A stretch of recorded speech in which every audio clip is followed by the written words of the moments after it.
Bueno, buenos días a todos y bienvenidos a La Coruña, bienvenidos al primer simposio de trasplante cardíaco. La palabra primero quiere decir que será el primero de muchos.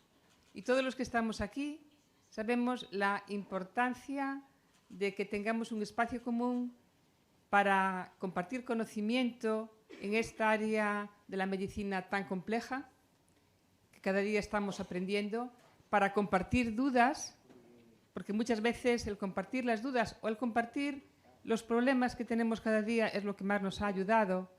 Y en tercer lugar, para disfrutar.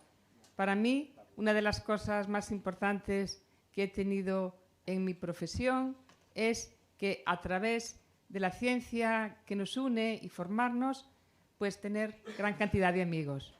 Entonces, muchas gracias a todos por venir y paso la palabra a la doctora Lola García Cosío, que os va a decir unas palabras. Bueno, buenos días a todos. Yo, aunque sabéis que soy muy de la familia del trasplante cardíaco, en esta ocasión vengo también como representación de la Sociedad Española de Trasplante.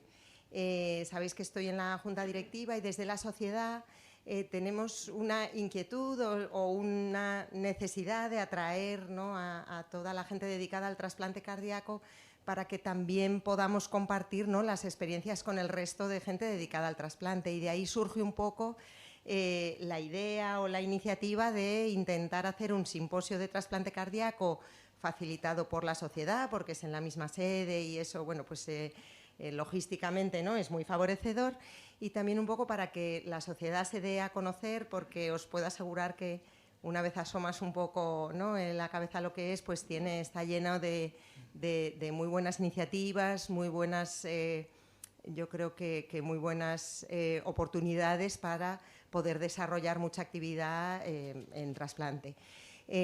Mañana, que es la asamblea, es cuando se van a aprobar a todos los nuevos socios. Sabéis que es una sociedad científica que no tiene ningún coste formar parte de ella, con lo cual estamos un poco en el último minuto y os invito a que forméis parte de ella para estar un poco al día de las noticias, aunque ya sabéis que yo enseguida tiro de móvil y os informo a todos, pero realmente os invito a que a través de la web os hagáis socios, aunque sea al último minuto, porque realmente esto se aprueba cada 2 años y da muchas oportunidades para ayudas, para formar parte de iniciativas, de consensos que se hacen en la sociedad. Así que, como dice Marisa, espero que sea el primero de muchos. Hola, buenos días a todos, bienvenidos. Bueno, espero que disfrutéis del simposio y de la ciudad. No voy a extenderme más porque, si os habéis dado cuenta, el programa es denso, muy denso, y breve, muy breve, y no creo que vamos a cumplir si seguimos así el horario, así que vamos a comenzar con la primera mesa redonda. Gracias por venir.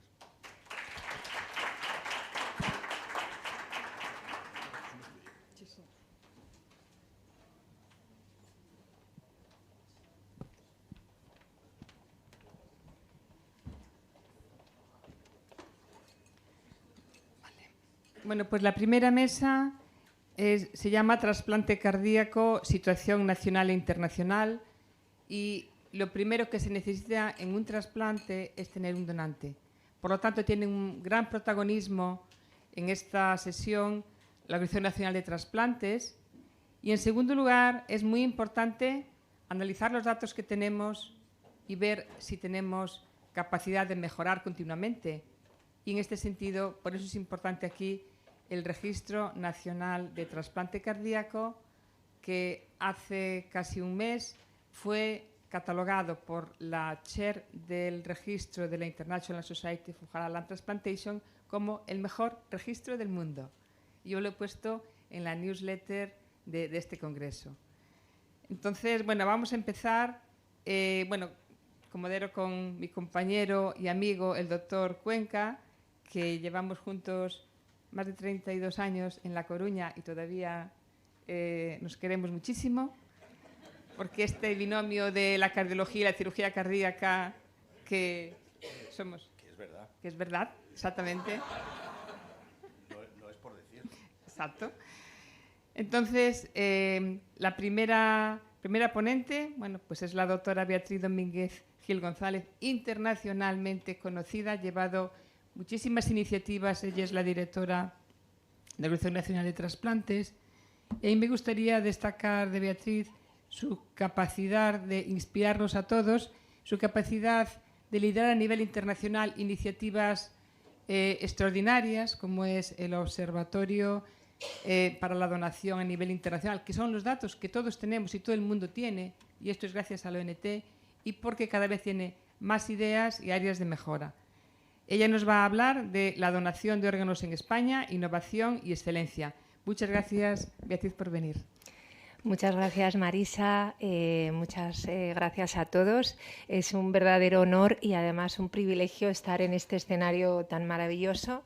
Y también, como decía antes Lola, me parece una extraordinaria iniciativa también el que el simposio que os gusta hacer, creo que cada 2 años, lo hagáis en coincidencia con el Congreso de la SED, porque es verdad que hay una transversalidad en este congreso que creo que beneficia a todos los equipos.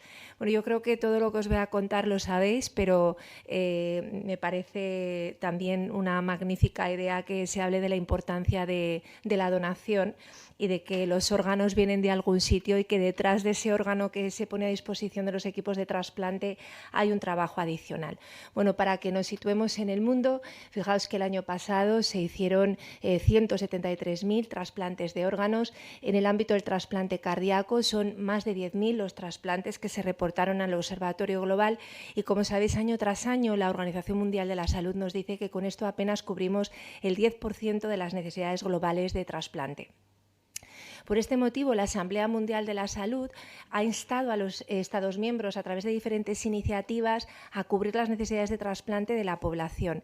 La última vez que lo hizo, que fue a instancias de España, fue en esta resolución de mayo de 2024, en la que hacía énfasis en que para cubrir esas necesidades había que desarrollar la donación de personas fallecidas hasta su máximo potencial terapéutico. Y muy interesante, no solamente decía que esto era relevante por los pacientes en lista de espera, sino para proporcionar un buen cuidado de final de vida. Y esta visión doble de la donación tiene un enorme valor, el considerar que la donación es algo que debe sistemáticamente plantearse como una opción al final del fallecimiento y como parte de una buena final de vida. Estos dos principios en España los tenemos muy integrados y de alguna manera nos hemos anticipado en más de 3 décadas a esta llamada de la Asamblea Mundial de la Salud. Todos conocéis la evolución de la donación en España. A mí siempre me gusta estructurarla en 3 fases. Una primera fase que coincide con la implementación de lo que se conoce como las bases del modelo español de donación y trasplante, que nos permite rápidamente evolucionar de 14 a más de 30 donantes por millón de habitantes en menos de 10 años. Posteriormente tenemos una etapa de estabilización que coincide con un descenso en la incidencia de muerte encefálica en nuestro país y tenemos una tercera etapa de una expansión impresionante de la actividad de donación que solamente se vio interrumpida por el efecto de la COVID-19 y fijaos que en algo más de 10 años hemos sido, ya partiendo de una situación de excelencia, capaces de aumentar en un 50% la actividad de donación en nuestro país. Esta es la situación de España en el mundo en materia de donación, donde veis ya en el componente amarillo la donación en asistolia, cómo este tipo de donación ha sido determinante de la posición de España a nivel internacional. Durante más de 2 años consecutivos hemos superado los 50 donantes por millón de habitantes, que no se ha escrito en ningún país del mundo. Y veis que solamente nos sigue de cerca Estados Unidos, que tiene, como sabéis, un perfil de donante muy diferente al nuestro, y mirad cómo se distribuyen el resto de países que reportan datos de donación al observatorio. Esto significa que en actividad de trasplante también estamos en una posición privilegiada, solo comparable a la de Estados Unidos. Estados Unidos, con 2 peculiaridades, tiene mucho más desarrollado que España el trasplante de donante vivo y, por otra parte, en el trasplante de donante fallecido tiene una mortalidad en grupos jóvenes de edad muy superior a la española, de tal forma que en España, en Estados Unidos, si veis el perfil del donante, es un donante mucho más joven. Esto es muy llamativo en el ámbito del trasplante cardíaco, que nuestros donantes pues tienen 10-15 años menos de media y además tienen un importante volumen de donantes que fallecen por causas evitables, tráfico, lesiones por arma de fuego y sobredosis de drogas. En España nuestros donantes pues son lo que son donantes longevos y con comorbilidad, y por ello tiene muchísimo mérito lo que habéis logrado, particularmente en este año, que posteriormente contará la doctora Pérez Blanco. Si nos vamos a la primera etapa, esa etapa donde se sientan las bases del modelo español, lo que hablamos es de un proceso organizativo, de una gestión, de un proceso de alta complejidad por dos motivos, porque fallecer en condiciones compatibles con la donación es algo infrecuente, es excepcional, por lo tanto, identificar esas circunstancias excepcionales de fallecimiento es crítico y tenemos un proceso en el que intervienen numerosos actores. Cada una de estas fases es una fase en la que se pueden producir pérdidas y en la que hay que articular además a equipos y muchas veces de diferentes hospitales. La organización de este proceso es lo que justifica el éxito español. Las bases están muy bien descritas en la literatura, pero yo diría que hay dos claves del éxito. Uno, que tenemos equipos de coordinación dentro de los hospitales, liderados por médicos y fundamentalmente médicos intensivistas. Y esto ha permitido profesionalizar una actividad que en muchos países se sigue viendo como una actividad secundaria, una actividad en la que los médicos tienen un papel colateral. Aquí lo hemos profesionalizado. Realmente se considera una actividad que tiene un alto nivel clínico y un alto valor clínico, y esto es probablemente la mayor clave del éxito del programa español. Y todo ello muy soportado por coordinaciones autonómicas de trasplantes y por la propia ONT, que intentamos que estos equipos tengan formación continuada, guías clínicas, que se puedan adaptar rápidamente a las innovaciones y con una evaluación también continuada de resultados para identificar opciones de mejora. Lo que me gustaría destacar es qué ha ocurrido en los últimos años y básicamente lo que hemos tenido que hacer es ponernos las pilas por una cuestión, en primer lugar, de necesidad. El año pasado se hicieron en España más de 6.300 trasplantes, pero a lo largo del año tuvimos cerca de 12.000 pacientes en lista de espera. Cerca de 12.000. Es decir, es que la lista de espera sigue constituyendo un problema y fijaos particularmente para el trasplante renal y para el trasplante pulmonar cuál ha sido la evolución a lo largo del tiempo. Y en el corazón, en los últimos años, a medida que se expande la actividad, también está aumentando la lista de espera. El año pasado cerca de 600 personas estuvieron en algún momento del año en espera por un trasplante cardíaco. Por otro lado, las cosas se ponen complicadas. Fijaos que la incidencia de muerte encefálica ha ido disminuyendo, particularmente después de la COVID disminuye la incidencia de muerte encefálica y no se recupera, y lo que tenemos es una grandísima oportunidad con la donación en asistolia controlada, que yo diría que no tiene techo. Tiene una oportunidad de crecimiento impresionante, sobre todo por personas que fallecen por patología no neurocrítica y muchas veces en vuestras propias unidades, en las unidades coronarias, además de personas que fallecen por patología respiratoria, neurodegenerativa, etc. Esto nos abre una enorme potencialidad. Ahora, son donantes complejos. Fijaos, la mediana de edad en asistolia 67 años y en muerte encefálica 63 años, y causas de muerte, accidente cerebrovascular y cefalopatía postanóxica, que lo ponen complicado y muy particularmente para el ámbito del corazón.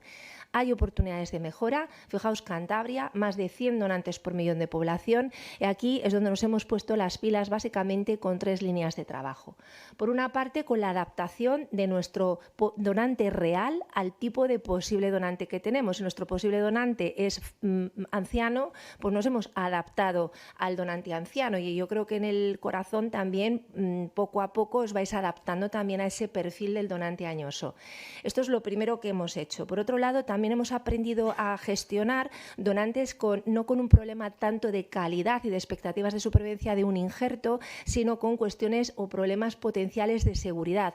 Donantes con patología neoplásica, infecciosa, que suscitan muchas dudas al equipo de coordinación y al equipo clínico, y lo que se ha abordado es con un sistema de apoyo continuado a ese proceso de toma de decisiones y de información al potencial receptor o a sus representantes legales. Para ello disponéis de guías y de consensos que vamos actualizando periódicamente, al que vamos a incorporar en breve el trasplante entre personas VIH. Tenemos un sistema de segunda opinión 24/7 disponible y datos que vamos recopilando sistemáticamente a través del programa de DRNE de receptores que se trasplantan con órganos de estos donantes. Y esto nos permite proporcionaros datos y evidencia y construir entre todos evidencia con respecto a los límites de seguridad. Pero el gran revulsivo, sabéis todos que ha sido la donación en asistolia. Fijaos cómo en el año 2009 se empieza a pilotar la asistolia tipo 3, hacemos todo el marco regulatorio en el año 2012 y el crecimiento ha sido exponencial, y además se incorpora en el año 2021 cuando se adopta la LORE, la Ley de Regulación de la Eutanasia, la asistolia tipo 5, que también está contribuyendo a esta actividad. Pero fijaos que el año pasado ya el 56% de nuestros donantes lo fueron en asistolia. Esta es la situación de España en el mundo, en donantes en asistolia por millón de habitantes, y nuestra peculiaridad es que hemos sido capaces de trasplantar todo tipo de órganos a partir de estos donantes, incluyendo el corazón, y aquí tiene un papel fundamental de lo que se hablará mucho hoy, la perfusión regional normotérmica, ya muy estandarizada para órganos abdominales y que hemos incorporado a la perfusión tóraco-abdominal, que nos ha permitido desarrollar un programa muy robusto de trasplante cardíaco en asistolia. Finalmente, permitidme recordaros, este es un gráfico complicado, no me voy a detener mucho en ello, pero tenemos otra línea de trabajo que es la de los cuidados intensivos orientados a la donación, lo que significa la identificación de posibles donantes fuera de las UCIs y su ingreso en UCI específicamente con el propósito de incorporar la donación en sus cuidados al final de la vida. Fijaos que el 37% de los donantes en muerte encefálica y el 40% de las asistolias son personas que han ingresado en UCI solo con ese propósito. Seguimos trabajando por mejorar, es la estrategia ahora mismo que tenemos en marcha, pero yo quería terminar con esta referencia que al modelo español hizo el Lancet en el año 2024, nos dedicó una editorial y el frontal de su número hacía hincapié en legislación, organización, innovación y liderazgo técnico, porque desde luego sin vosotros nada de esto habría sido posible. Muchas gracias por vuestra atención.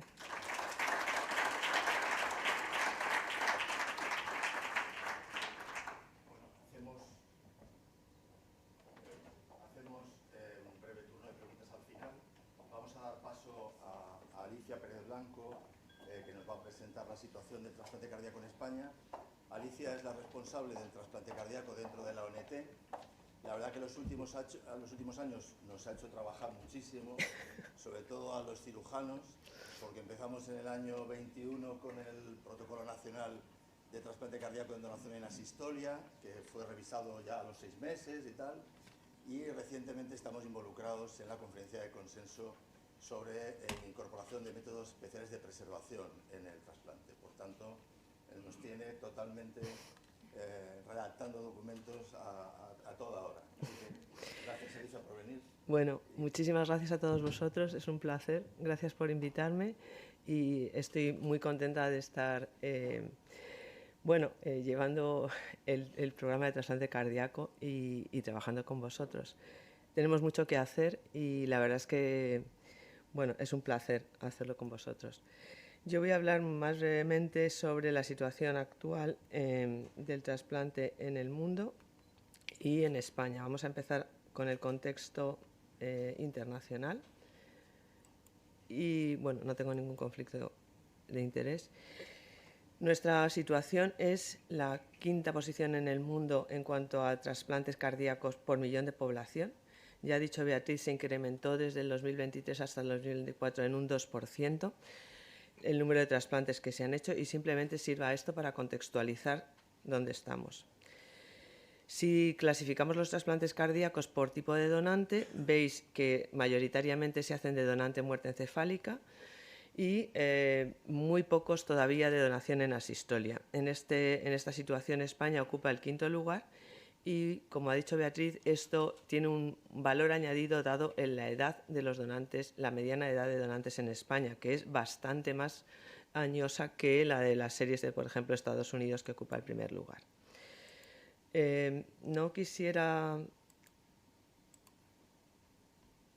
España hace el doble de trasplantes en asistolia que Reino Unido, por ejemplo, y como veis ocupa el segundo lugar en el mundo de trasplantes de donante en asistolia. Este crecimiento de la donación en asistolia ha sido gracias a un gran esfuerzo, como ha dicho ya antes José Cuenca, por el esfuerzo duplicado de rehacer el protocolo cuando todos los países hicieron una pausa en este programa. No quiero dejar de pasar la incidencia que tiene España en cuanto al trasplante de paciente pediátrico. Nosotros en este caso estamos por detrás de otros muchos países y yo creo que en este caso también se debe a la deficiente o superable cantidad de donación pediátrica. Podríamos alcanzar, en resumidas cuentas, mejores o tenemos capacidad para crecer todavía en donación pediátrica y creo que esto se notará en los futuros años. Quisiera, después de esto, situarnos en España. En España hemos crecido muchísimo y estamos creciendo gracias a la donación en asistolia. El trasplante cardíaco ha aumentado en un 12% en el año 2025. Esto, como habéis visto, son 137 trasplantes más de donación en asistolia. Y aquí tenéis la actividad. Esto ha llevado o ha sido gracias al enorme esfuerzo que habéis hecho en todos los hospitales, en todos los centros trasplantadores. Desde el año 2020, que se iniciaron con 4 trasplantes, hasta el 2025, que hemos llegado a 137. Esta tabla la tenéis en la memoria de donación y trasplante que está publicada. Esto ha supuesto, este es en el año 2025, un trasiego y una organización logística de equipos y de corazones que, como veis, solo 35 de los corazones extraídos y trasplantados lo fueron en el hospital donante y 102 tuvisteis que salir fuera del hospital a hacer el explante para volver al hospital de referencia a hacer el trasplante. Es decir, añadido al trasiego de corazones que ya teníamos por la urgencia de muerte encefálica, está la logística de organizar todo esto con la donación en asistolia, cosa de la cual pues creo que hay que poner en valor no solamente a los equipos de coordinación nacional y autonómicos, sino también a todos los profesionales que os desplazáis. Gracias a esto, fijaos, se ha alcanzado a final del 2025 en la lista de espera a 31 de diciembre. Veis en rojo el crecimiento de la donación en asistolia y el trasplante cardíaco de donante en asistolia y la estabilidad del trasplante cardíaco de donante en muerte encefálica. Como ya hemos dicho, esto supone que el 35% de los trasplantes el año pasado lo fueron de donante en asistolia. Es un crecimiento muy grande. Y ahora mismo, estos son los datos nuevos no publicados. En los 6 primeros meses del año 2026 hemos crecido en un 16% la actividad de trasplante cardíaco. En azul está el trasplante pulmonar y en rojo es el trasplante cardíaco. Solamente en 2026 hemos crecido ya más de lo que llevamos en 2025 en número de trasplantes. Esto es también, una vez más, gracias a vosotros, a la donación en asistolia y a la logística que organizan todos los coordinadores. Este camino no ha sido fácil. Como ya ha comentado antes José Cuenca, tuvimos una pausa debido a una pausa que fue liderada sobre todo por Bélgica en Europa y Reino Unido en cuanto a todos los programas que se hacían de donante en asistolia para trasplante cardíaco. Continuó la PRN abdominal, pero se paró por unas dudas más que bien fundadas, en el sentido de que no se había conseguido aislar la circulación cerebral y el donante había un riesgo importante, o por lo menos teórico, y en algunos casos en Bélgica no tan teórico, de que pudiera recobrar circulación y actividad cerebral.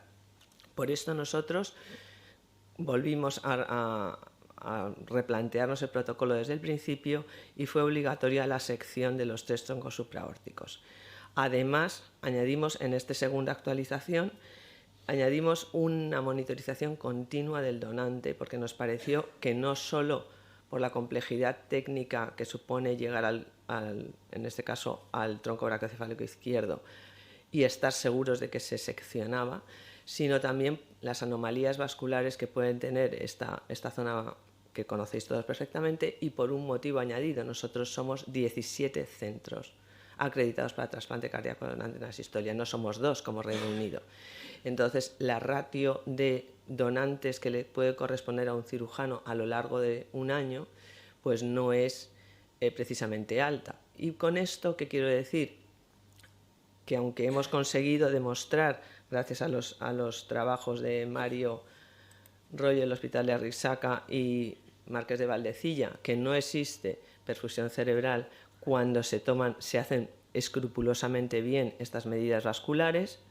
Lo han publicado en estos 2 de 10 casos, que fue la primera publicación, en el polígono de Willis, la monitorización en la arteria basilar, Posteriormente, el Hospital La Fe ha hecho también una nueva publicación sobre la pupilometría, es decir, medir de otras maneras que no existen reflejos de tronco. Actualmente está ya admitida para publicación y esto también es una buena noticia para el mundo de la pediatría. En los cerdos de 10 a 15 kilos, el Hospital La Paz ha conseguido hacer una demostración de que haciendo un electroencefalograma continuo en los cerdos cuando se les ha hecho en perfusión tóraco-abdominal normotérmica después de la sección, tampoco existe actividad cerebral. Es decir, existe una sólida evidencia científica, pero con insuficiente número de casos. ¿Esto qué quiere decir? Pues que vamos a seguir haciendo neuromonitorización en los siguientes procedimientos de trasplante, porque por estas razones que os he comentado, porque somos muchos centros, la pericia que se adquiere es lenta, la curva de aprendizaje hay que tenerla y sobre todo existe un desplazamiento a hospitales donantes en los cuales el cirujano o el equipo cuando va no se siente como en casa exactamente. Entonces, es todo esto conjunto de situaciones hace prudente que continuemos haciendo la neuromonitorización por BISP o por Doppler en todos los procedimientos de extracción. Nada de esto que hemos hecho hubiera tenido sentido si no hubiéramos conseguido demostrar que al año la supervivencia es superponible a la del trasplante de muerte encefálica. Esto ya está publicado. Y ahora quería comentaros brevemente una cuestión de pericia y tiempos y que para mí refleja una realidad, y es la rapidez con la que los equipos se han organizado para hacer la perfusión regional normotérmica tóraco-abdominal. Inicialmente, no sé si os acordáis, se ponía el balón y empezamos con una perfusión aórtica, una perfusión PRN abdominal para proteger el hígado y los riñones, y luego ya pasamos a hacerla directamente tóraco-abdominal. Entonces hay una diferencia de tiempos en cuanto a que al principio se hacía locorregional abdomen y luego cuando el cirujano había clampado y seccionado los troncos ya se hacía tóraco-abdominal. Esto ahora la mayoría de las veces se ahorra. El nuevo documento de consenso de asistolia va a contener este párrafo que os quiero explicar.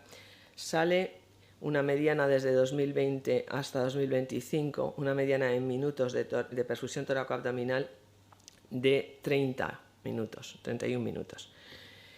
¿Quiere esto decir que consideramos que a los 35 minutos se han trasplantado corazones con 60 minutos? Sí. Obviamente hay una diferencia, como veis, de entre 20 y 63, los percentiles 25 y 75 de estos tiempos. Pero hemos considerado, todos los que están escribiendo este documento, que a lo mejor todavía vosotros no lo sabéis, pero va a salir a consulta pública, hemos considerado que es prudente decir que se puede establecer un límite de 35 minutos desde el inicio de la perfusión regional normotérmica para considerar si el corazón o para pronunciarse sobre la validez del corazón. ¿Esto por qué? Pues porque no queremos que se perjudiquen otros órganos, específicamente el hígado, en las extracciones multiorgánicas. La mayoría de los donantes cardíacos son donantes multiorgánicos y tenemos que tener en cuenta que cuando el corazón no es apto, tenemos que seguir obteniendo órganos viables para trasplante. Sencillamente os quería presentar el motivo del por qué hemos hecho esta consideración y nada más, alentaros para continuar en este camino tan bonito que hemos iniciado y considerar la posibilidad de incrementarlo siendo prudentes y continuando con el protocolo que hemos hecho hasta ahora. Muchas gracias a todos.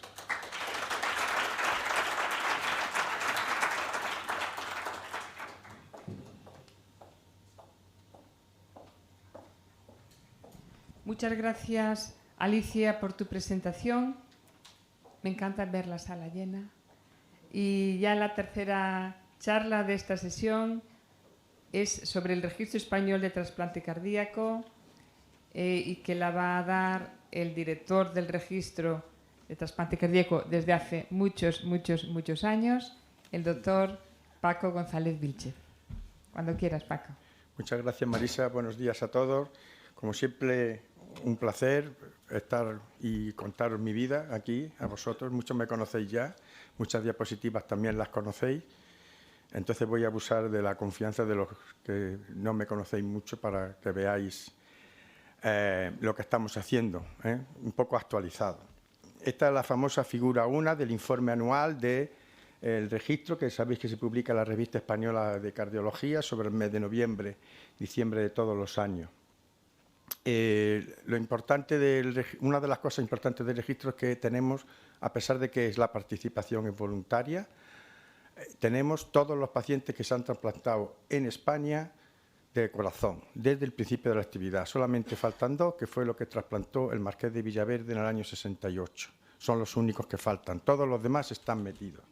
Como veis, son más de 10.000. Y esta diapositiva es muy ilustrativa porque nos ayuda a ver una cosa que ya nos han contado desde la ONT, es que desde el año 20 hasta ahora pues, ha habido un incremento importante del número de trasplantes, número absoluto, de tal manera que el año 2025 se ha establecido el récord de la serie, casi 400 trasplantes. Han aumentado los trasplantes en pacientes que podríamos considerar añosos y lo que está estabilizado, que no acabamos de arrancar, también se ha comentado aquí, es con el trasplante cardíaco pediátrico, que viene suponiendo alrededor del 8% y, como veis, es la línea azul de abajo, es muy difícil de aumentar, por lo menos hasta ahora. Bien. Actualmente, considerando actual el último lustro y lo comparamos con el lustro previo, vemos que en adultos estamos consiguiendo, estas curvas se repiten año tras año, una mejoría de los resultados en términos de supervivencia, en términos de mortalidad, y siempre es altamente significativa. Cosa que no se ve en los pediátricos. Los pediátricos estamos, digamos, estancados, aunque como veis luego la supervivencia al año es muy parecida entre niños y entre mayores de 18 años y menores 10-18. Como digo, esto siempre se repite en todas las publicaciones, si vais a la Revista Española lo veréis, siempre estamos mejorando constantemente.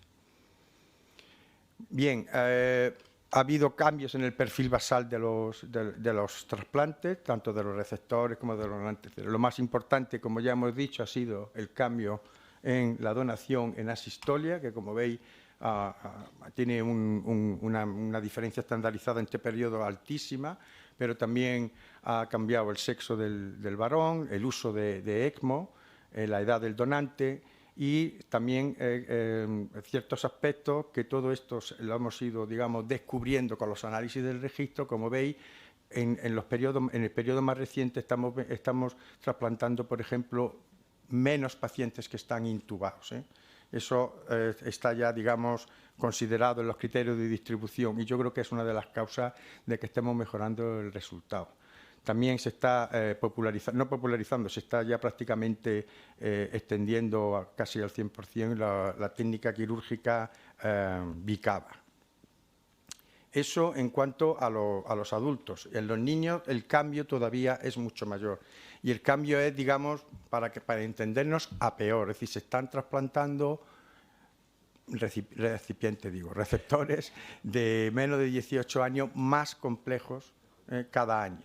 Eso es evidente, esta diapositiva. Por supuesto, la donación en asistolia es lo que marca más la diferencia, pero, por ejemplo, se están trasplantando más niños con infección post-trasplante, con cardiopatías congénitas, que han sido intervenidos previamente, que están asistidos con ECMO, con dispositivos de asistencia ventricular, es decir, niños con factores que todos sabemos que tienen impacto pronóstico y que eso nos ayudaría a explicar por qué no mejoramos, digamos, en términos absolutos el resultado en los niños.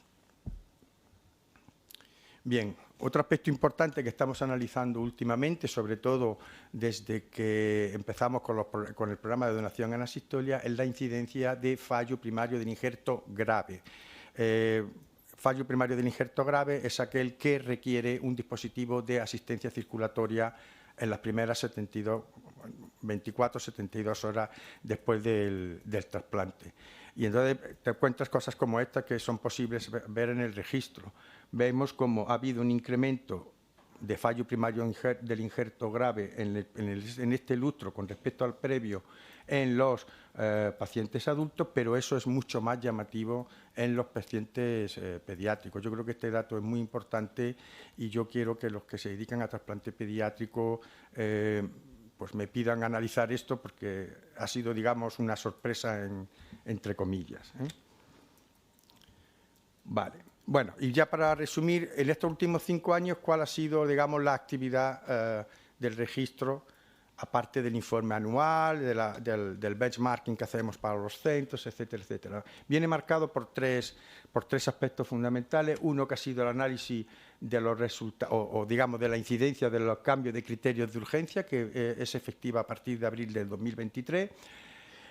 También en el análisis de los resultados de los trasplantes de donación en asistolia. Aquí esto se ha hecho porque la ONT, fundamentalmente Beatriz y Alicia, sobre todo Alicia, pues ha estado tirando del ronzal, y nos ha llevado siempre con la boca, digamos, cogidos con el gancho. ¿Por qué? Porque veis que, bueno, ya se os ha dicho aquí, pero el trasplante cardíaco es igual, el incremento de la donación en asistolia pues ha sido casi exponencial. No así en los niños, como siempre, pues mucho más irregular, aunque también ha aumentado, creo yo. De tal manera que ahora mismo en España, por lo menos en el año 2025, el 37% de los trasplantes cardíacos se hicieron con técnica de donación en asistolia. Y el último aspecto que hemos tenido que analizar ha sido la implantación de sistemas de preservación avanzada del injerto. Esto fue objeto de una conferencia de consenso, como ha dicho Alicia, y lo que fue, digamos, una sorpresa, entre comillas, es que no estaba en el ambiente general, que ya hay centros que tienen programas muy avanzados de preservación avanzada, fundamentalmente con el Sherpa Pack. Como veis abajo, veis como en el año 2025, en esos 5 centros, hasta el 40% de los trasplantes ya se habían hecho usando para preservación el Sherpa Pack. Esto lo vamos a analizar de manera mucho más exhaustiva, a instancia, o un trabajo que va a liderar 12 de octubre, porque creo que es importante, ¿no? Bueno, con respecto a los cambios de criterios de urgencia, ¿qué efectos ha tenido? Pues el efecto fundamental, esto me tenéis que creer, no enseño todos los números porque sería aburridísimo, además no acabaríamos nunca. El principal efecto que ha tenido es que ha estabilizado la tasa de trasplante realizado en código urgente. Como veis, fundamentalmente el código en ECMO, ¿de acuerdo? O sea, la asistencia en ECMO, que actualmente viene a ser aproximadamente el 15% de los trasplantes, y también los que se hacen con dispositivos de asistencia ventricular, tanto de temporal como de larga, ¿de acuerdo? Que ahora mismo en España más o menos estamos en el 30%, 15% asistidos con ECMO, un 30% asistidos con asistencia ventricular.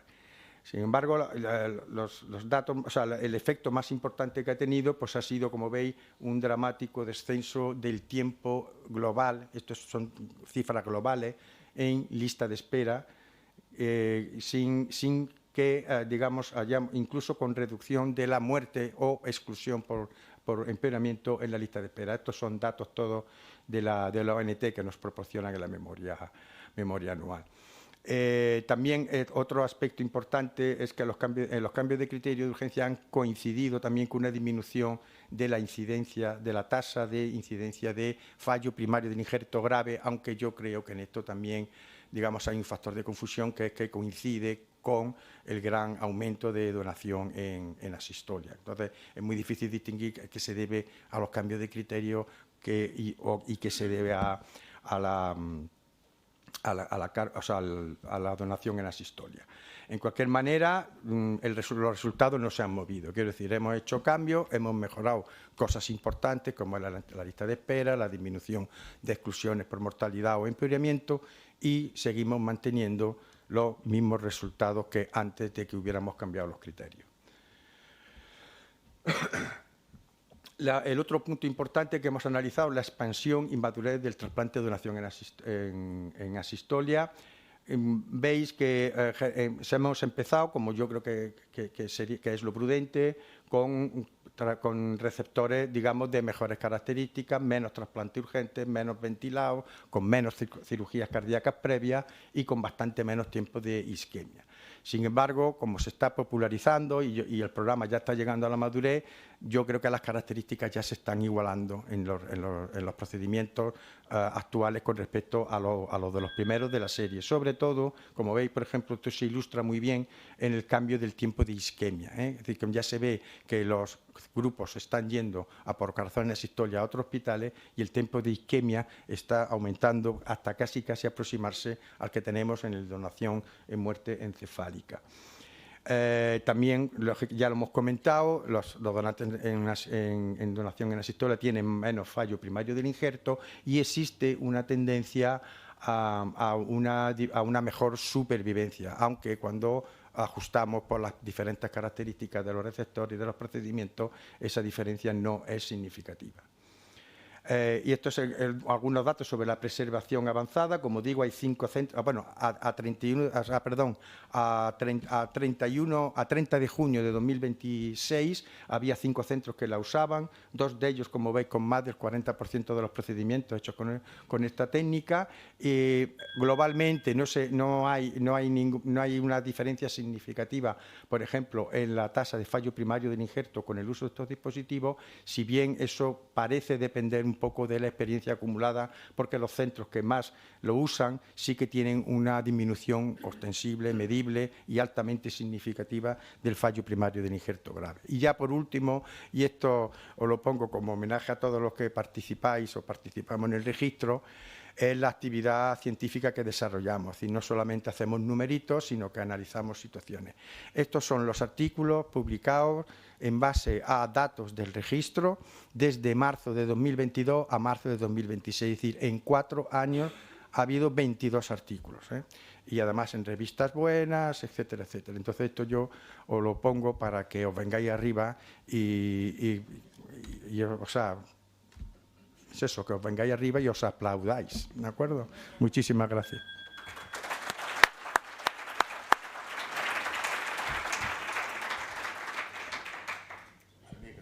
Mi pregunta es para Alicia. No he entendido muy bien el tema de los tiempos del punto de corte de 35 minutos en el tiempo, ¿no? El tiempo ¿es hasta la evaluación del trasplante?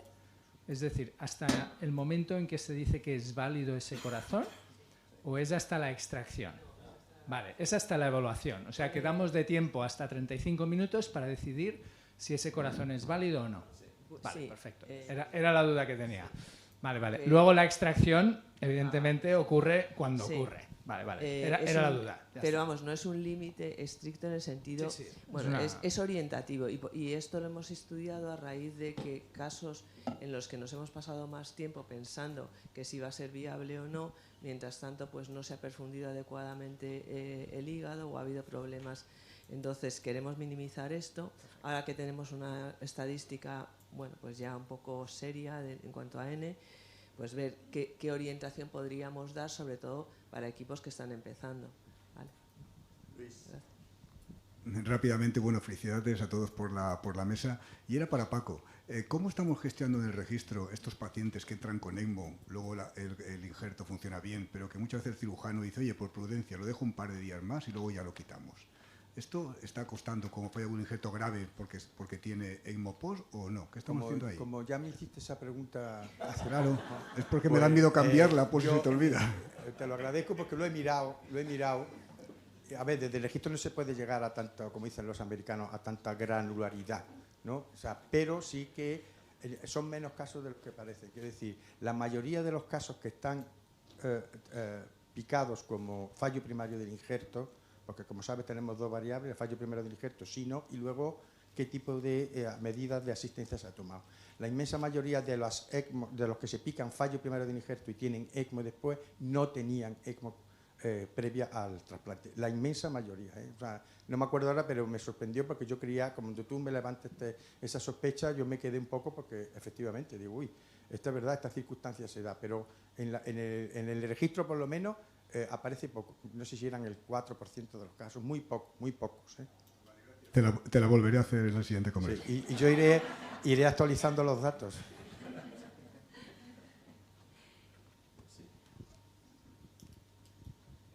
Nada más, pues va. Sí, venga.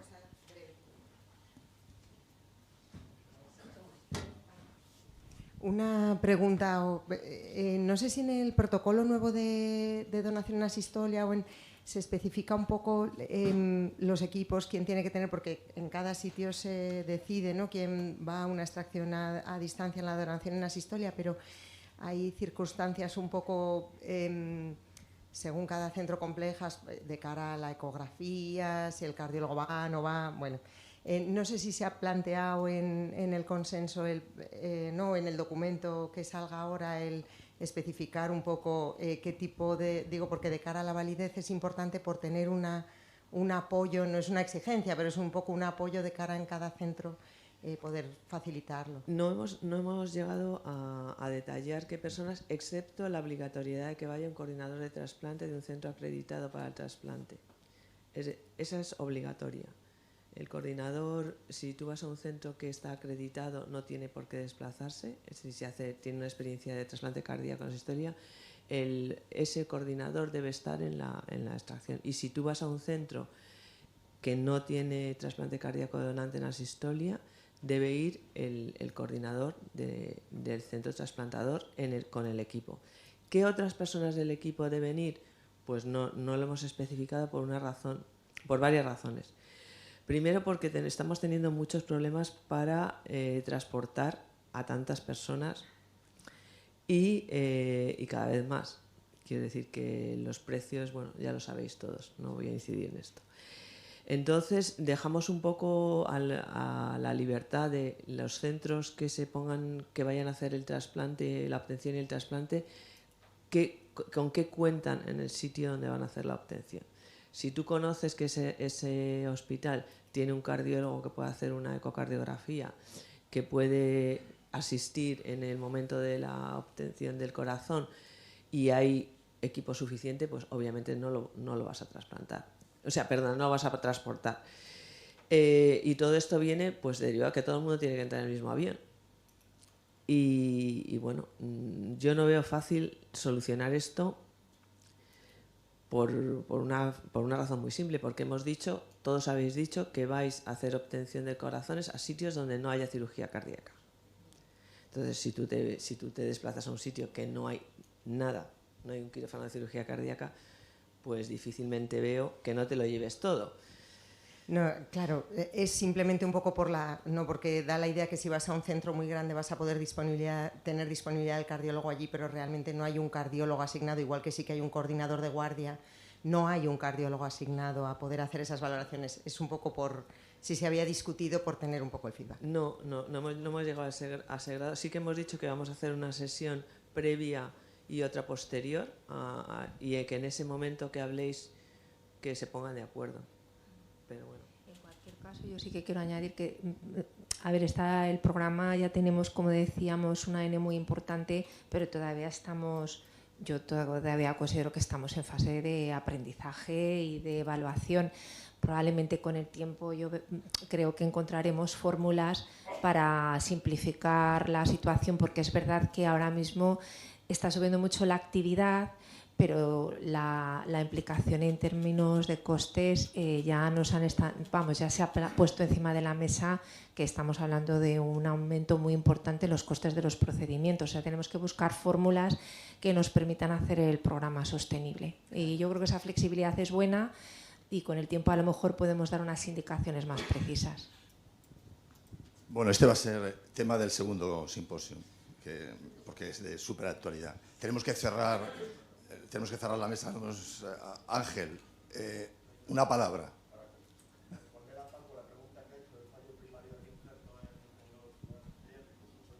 Sí, venga.